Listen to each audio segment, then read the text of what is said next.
આપ જોઈ રહ્યા છો Lakhtar news update channel subscribe કરો, નોટિફિકેશન મેળવવા બેલ આઇકોન દબાવો। મામલતદાર કચેરીની બાજુમાં આવેલ ભાવગુર વિદ્યા કેમ્પસમાં રાષ્ટ્રીય મતદાતા દિવસની ઉજવણી કરવાના કાર્યક્રમનું આયોજન કરવામાં આવ્યું। 25 જાન્યુઆરી 1950ના રોજ ભારત દેશમાં ચૂંટણી પંચની રચના કરવામાં આવી હતી।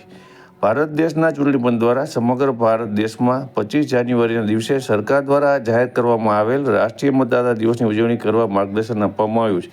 તેમાં ખાસ કરી નવો મતદાતાઓને સન્માન કરવા સાથે તેમને મતદાન એક મહત્વનું દાન છે અને શા માટે મતદાન કરવું જોઈએ તેની જાણકારી આપવા માટે નવા મતદાતાના ફોટો ચૂંટણી કાર્ડ કાઢી આપવા સહિતની કામગીરી સૂચના આપવામાં આવી છે। તેના ભાગરૂપે લખતર મામલતદાર કચેરીના નાયબ મામલતદાર મતદાર યાદી લખતર મામલતદાર હર્ષવર્ધન પરમાર, નાયબ મામલતદાર મહાદેવભાઈ નાકિયા દ્વારા તાલુકા કક્ષાના રાષ્ટ્રીય મતદાતા દિવસની ઉજવણીના કાર્યક્રમનું આયોજન ભાવગુરુ વિદ્યા કેમ્પસમાં આવેલ શ્રી એવી ઓઝા બીએડ કોલેજ અને Vijay Ojha commerce college station road ઉપરમાં કરવામાં આવ્યું હતું।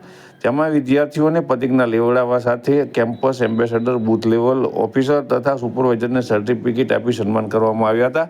આ કાર્યક્રમની અંદર મોટી સંખ્યાની અંદર વિદ્યાર્થીઓ ઉપસ્થિત રહ્યા હતા। ત્યારે લખતર મામલતદાર હર્ષવર્ધન પરમાર દ્વારા તેમને માર્ગદર્શન આપવામાં આવ્યું હતું, સાથે સમજણ પણ આપવામાં આવી હતી કે તેઓએ મતદાન શા માટે કરવું જોઈએ, શું કરવું જોઈએ અને તેમના માટે થઈ અને ચૂંટણી કાર્ડ ક્યારે કઢાવવા તે સહિતની માહિતી તેઓને આપવામાં આવી હતી।